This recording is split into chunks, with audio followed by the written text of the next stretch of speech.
1. Introduction. Objective of this video.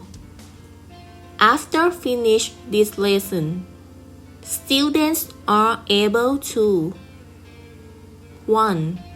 Describe the method of suctioning respiratory tract secretions. 2. Reverse demonstrate the mucus suction method. Objectives of suction. 1. To help clear the airways of pediatric patients and prevent the airways obstruction. 2. To stimulate coughing in young children and excrete respiratory tract secretions. 3. To stimulate coughing and prevent lung complications and atelectasis.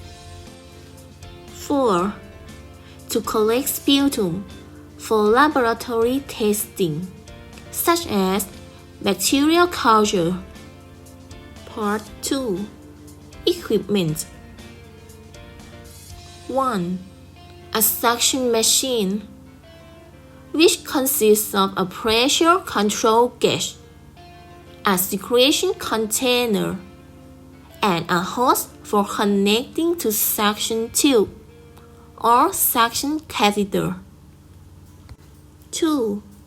A sterile suction tube, which should be appropriately sized for newborn to 18 months old, using the number 5 to 8 flange.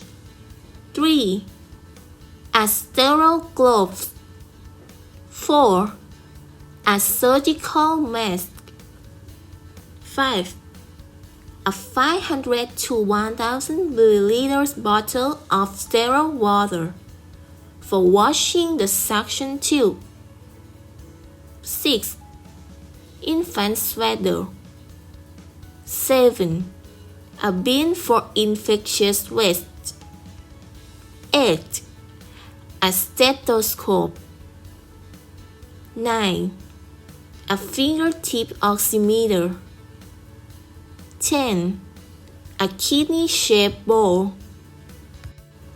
Part 3. Nursing procedure. 1. Wear a surgical mask. 2. Inform the pediatric patient and explain to the caregivers the purpose and method of suction so that they understand, reduce anxiety, and better cooperate. 3. Assess the condition of the pediatric patients prior to the suction as follows. 3.1. Auscultate the lung sound using a stethoscope to assess mucus retention in the lungs. If the mucus is found, chest percussion should be performed to help it remove and come out easily. 3.2. Changes in vital signs such as respiratory rate, heart rate, etc. 3.3. Signs and symptoms of respiratory distress from hypoxia, such as pale skin, cyanosis of extremities, flare nosed wings, restlessness, oxygen saturation level below 95%, etc. 4. Wash the hands thoroughly to prevent infection. 5. In young patients, a swaddling with open head should be performed. Position the child with face turned to one side to prevent choking. 6. Check the suction machine and adjust the pressure to suit the child age. Place the thumb to cover the articular hole of the suction fingertip and the index finger to cover the end of the connector the lowest volume of pressure that can effectively suction the mucus should be used as follows. Newborn, pressure 40 to 60 millimeters of mercury. Young children, pressure 60 to 80 millimeters of mercury. 7. Open the sterile gloves package by removing the outer plastic wrap and folding the paper wrap to reveal the sterile gloves. Wear the sterile glove on the non-dominant side first. 8. Tear off the plastic bag wrap around the suction catheter, about 2 inches long. 9. Wear the sterile glove on the dominant hand and remove the suction catheter from the plastic bag by using the non-dominant hand to hold the plastic bag while the dominant hand pulls the suction catheter and rolls it in the hand. 10. Use the non-dominant hand to pick up the suction fingertip, which connects to the hose of suction machine. 11.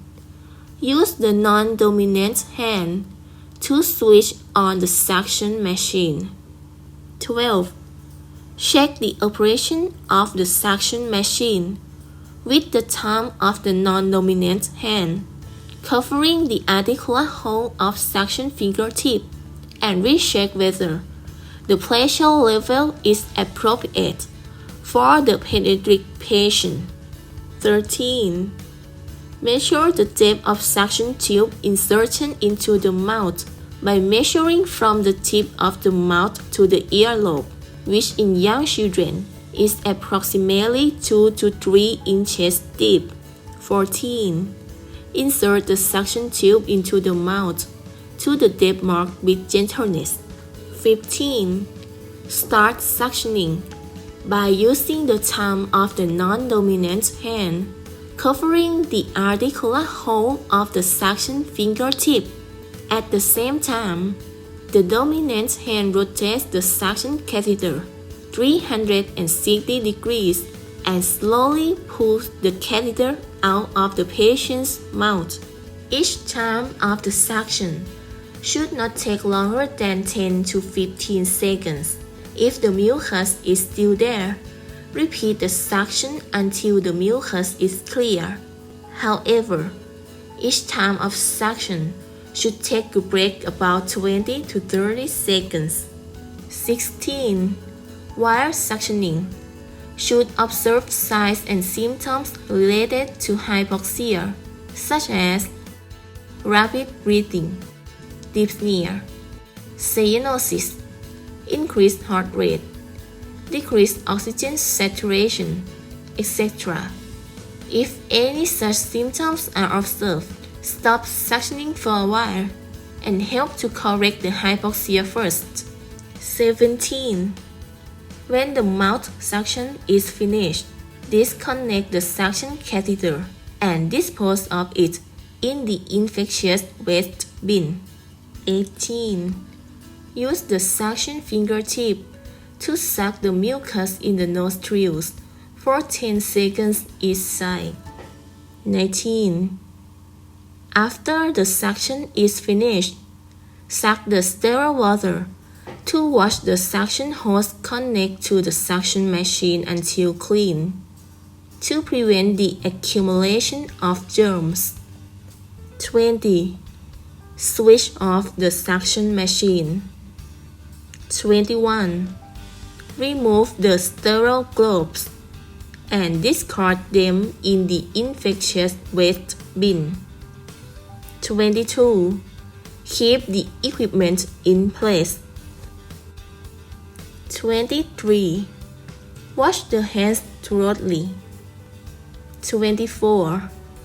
Use the stethoscope to check the lung sounds to assess the effectiveness of the mucus suction.